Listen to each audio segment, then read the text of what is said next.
Hey guys, welcome back to Parasyke TV, where today we'll be diving back into the Celebrity Conspiracy Theory Iceberg, a series where we explore the dark corners of Hollywood and dig up the disturbing secrets of the world's most famous celebrities. From conspiracy theories, to bizarre scandals and open secrets, to chilling and infamous crimes. So strap in and buckle up, because this is about to get weird. Oh, and before we get started, if you don't mind, could you please hit the like.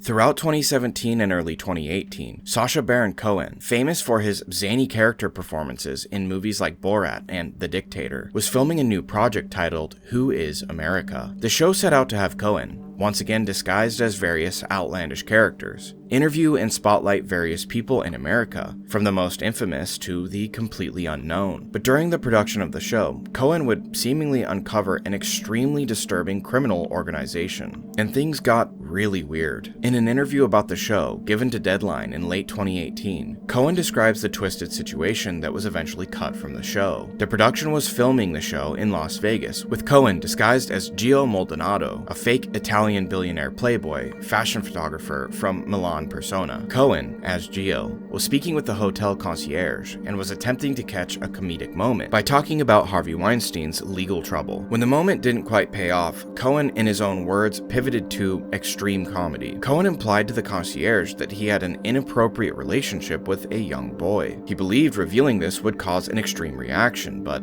it didn't. In fact, the concierge remained completely calm and stayed seated in the room. Cohen told Deadline, "We thought that the guy would leave the room. Instead, this concierge stays in the room and I go, 'Listen, you've got to help me get rid of a problem.' This guy starts advising Gio how to get rid of the issue. We even at one point talk about murdering the boy, and the concierge is just saying, 'Well, listen, I'm really sorry. In this country, we can't just drown the boy. This is America. We don't do that.'" Cohen went on to explain how the concierge offered to connect him with a lawyer to silence the boy, but that wasn't the end of it either. His character next inquired if the concierge could fetch him a date. The concierge asked him what kind of date. Gio responded that his date should be lower than bar mitzvah but older than 8, and the concierge reportedly replied, "Yeah, I can put you in touch with somebody who can get you some boys like that." The footage they had just captured took such an extremely dark and unsettling turn, Cohen and the production team weren't really sure what to do next. But eventually the team sent the footage to the good old FBI. Upon not hearing anything back, Cohen's team reached out to the FBI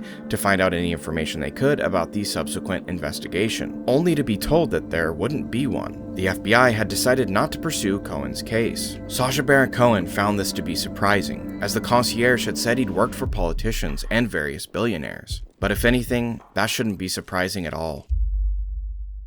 Today's video is all about disturbing and unsolved mysteries. But you know what shouldn't be a mystery? Your health. That's why I need to tell you about the sponsor of this video, ZocDoc. My sponsor ZocDoc is a free website where you can search and compare high-quality in-network doctors. Choose the right one for your needs and click to instantly book an appointment. We're talking about in-network appointments from nearly 100,000 healthcare providers across nearly every specialty, from mental health to dental health, skincare to eye care, and much more. You can filter for doctors who take your insurance, who are located nearby, who are a good fit for any medical need you may have, and who are highly rated by verified patients. You can also see their actual appointment openings, choose a time that works for you, and click to instantly book a visit. Plus, ZocDoc appointments happen fast, typically within 24 to 72 hours of booking. You can even score same-day appointments. You don't even have to talk to anyone, just book with a few clicks. So stop putting off those doctor's appointments.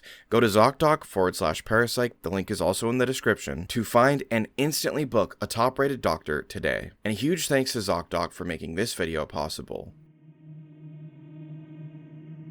In the early hours of May 18th, 2017, acclaimed singer-songwriter Chris Cornell was found dead in his Detroit, Michigan hotel room. He had performed with his band, Audioslave, just hours earlier at the Fox Theater. The music world was shocked and saddened by the loss of a living legend who had allegedly died by Another rock icon, Chester Bennington, of Linkin Park fame, was extremely close with Chris, and even the godfather to Chris's son. On the day of Cornell's funeral, Chester sang Hallelujah as a eulogy to his friend. 2 months later, on Chris Cornell's birthday, Chester was found dead. He had also allegedly committed suicide. Chester Bennington struggled with depression throughout his life, stemming from a difficult childhood marked by parental divorce and abuse. These experiences led to trauma, substance abuse, and ultimately battles with depression.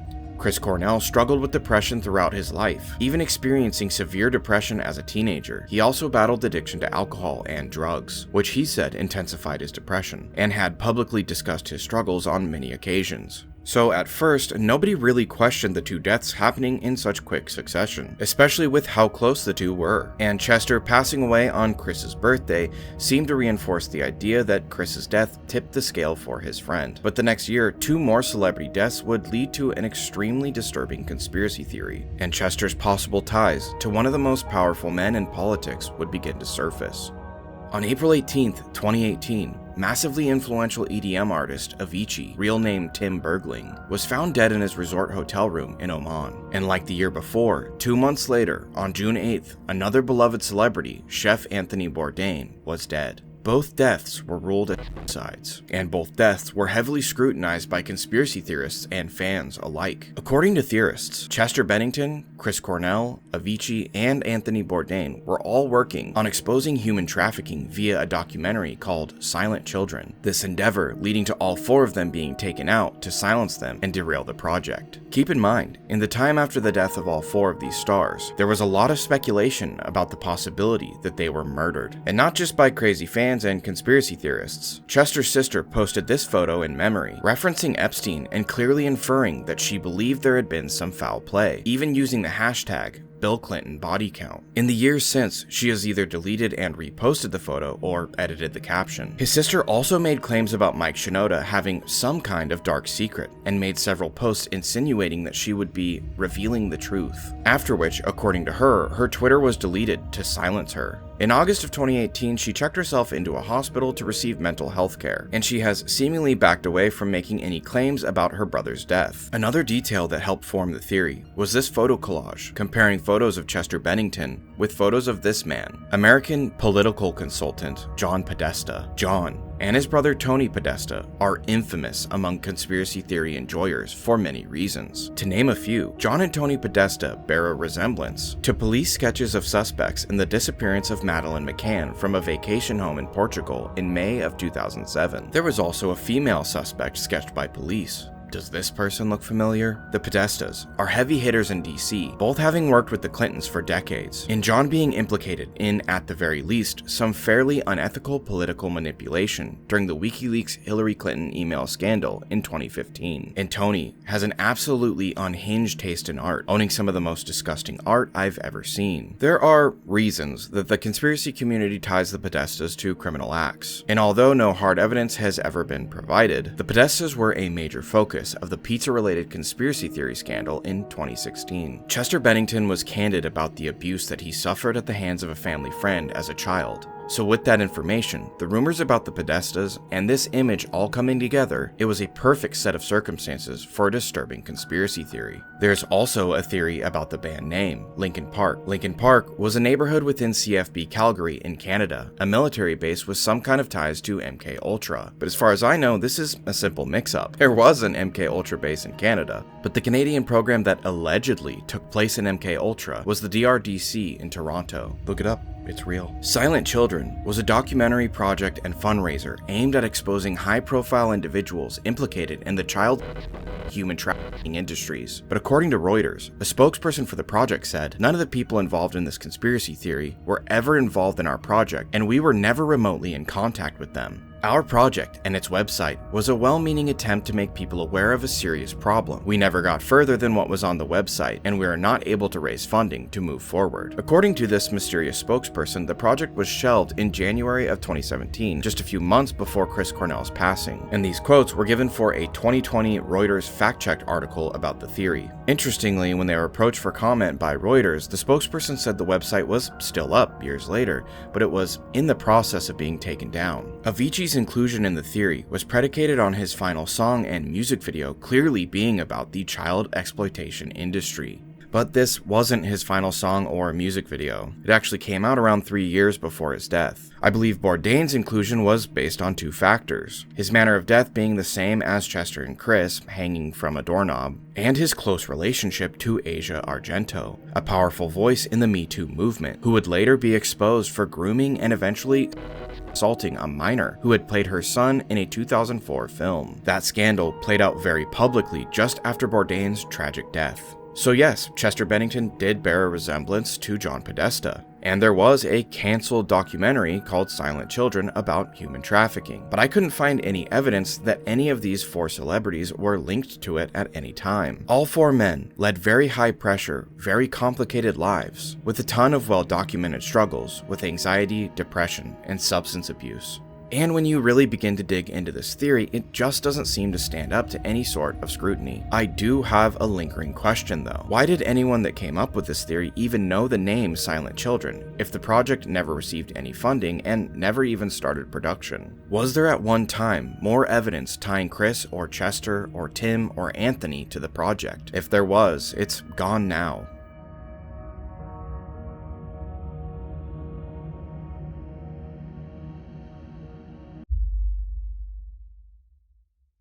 On April 23, 2023, Jamie Foxx's daughter shared a post to Instagram saying, "We wanted to share that my father, Jamie Foxx, experienced a medical complication yesterday. Luckily, due to quick action and great care, he is already on his way to recovery." According to TMZ, Jamie Foxx experienced a medical emergency and was rushed to the hospital on April 10th. His condition was bad enough that many of his family members traveled from out of town to see him at the hospital. The ears of many a conspiracy theory enjoyer perked up, as Jamie Foxx had been candid about Kanye West's run-in with the medical care system, basically being hospitalized against his will and force-fed psychiatric drugs. Quote, "When Kanye talked about the drugs, the mental drug, I've had an episode of that. When he was talking about I went in for 2 pills and then 7 pills, that's real." In years prior, he had also joked about P. Diddy's flavor camp, in which Diddy had a young, underage usher sleeping in his bed for a month. I moved to New York City, and I lived with Sean Puffy Combs for a year. That's the crazy thing. Now, that was L.A. Reid's idea, right? We're sending you over to something called Puffy Flavor Camp. There you go. To learn Flavor Camp? Yeah, Flavor that's Camp. what it was called. And you're going to go to Puff Daddy's. He's going In the 90s, do you understand what that's like? Hey, it was curious. I got a chance to see some things. Yeah, but you were 13. What were you seeing? I went there to see the lifestyle. Right. And I saw it. And it was, but I don't know if I could indulge and understand what I was even looking at. It was pretty wild. So nobody tried to, some woman didn't come along. I didn't say that. Okay. I didn't say that. What I did say is that there were very curious things taking place. And I didn't necessarily understand it. Biggie Smalls was there. Biggie Smalls. And allegedly, something similar happened between Diddy and Justin Bieber. Justin, you ever seen the movie 48 Hours? Right now, he's having 48 hours with Diddy, him and his boy. They're having the times of their lives, like where we hanging out and what we doing. We can't really disclose, but it's definitely a 15-year-old's dream. I have been given custody of him. He signed to Usher. I'm signed to Usher. I had legal guardianship of Usher when he did his first album. I did Usher's first album. I don't have legal guardianship of him, but for the next 48 hours, he's with me. So and we gonna go full crazy. I'm going crazy. Crazy. I'm taking this out tonight. What you wanna do? What you wanna do over the next 48 hours? Earlier in 2023, Jamie Foxx was in London working on Cameron Diaz's comeback film, Back in Action, and on March 15th, production grinded to a halt with reports of Foxx having major meltdowns on set, firing production staff, and becoming unpopular. There were also strange rumors that Jamie was the target of a scam perpetrated by one of his staff members, in which he was somehow scammed out of $40,000. This occurred in mid-March of 2023, at the same time that production issues were flaring up for Back in Action, but it's it's unclear whether or not the two situations were connected. Allegedly, one of the staff that was fired was Jamie's own personal driver, so people started wondering if he was maybe the target of some kind of larger conspiracy to dismantle his life or cause him to start distrusting those around him. Like I said, a month after this crazy scam and these production issues and firing staff, he was in the hospital. On April 21st, 2023, reports surfaced that Fox was awake and alert, but that hospital staff wanted to keep him at the hospital to, quote, keep his stress levels down, and wanted to make sure that he is perfectly stable once they do eventually release him. That kind of language making conspiracy theorists head spin, as it ties back to Kanye's forced hospitalizations and long-standing rumors of celebrities being programmed and mind-controlled. Rumors began spreading from several different sources, some allegedly coming from inside the family. Some said that Fox had suffered a stroke. Some said that he was experiencing complications from the COVID vaccine. A major theory going around the conspiracy boards at the time was that Diddy had somehow poisoned Jamie Foxx. At the same time that this whole mysterious illness thing was occurring, and it seemed like Jamie Foxx was being hid from the public eye, Netflix was promoting a new movie starring Jamie Foxx about cloning called They Cloned Tyrone. During the promotion of They Cloned Tyrone, reports that Jamie Foxx had miraculously recovered from this mystery illness began to spread, and he posted this video. I didn't want you to see me with tubes running out of me and trying to figure out if I was gonna make it through.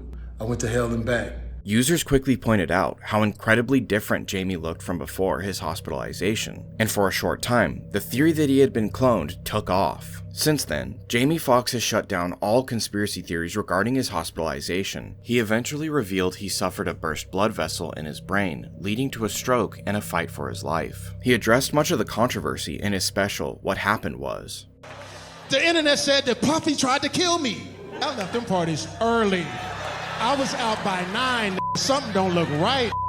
It's slippery in here.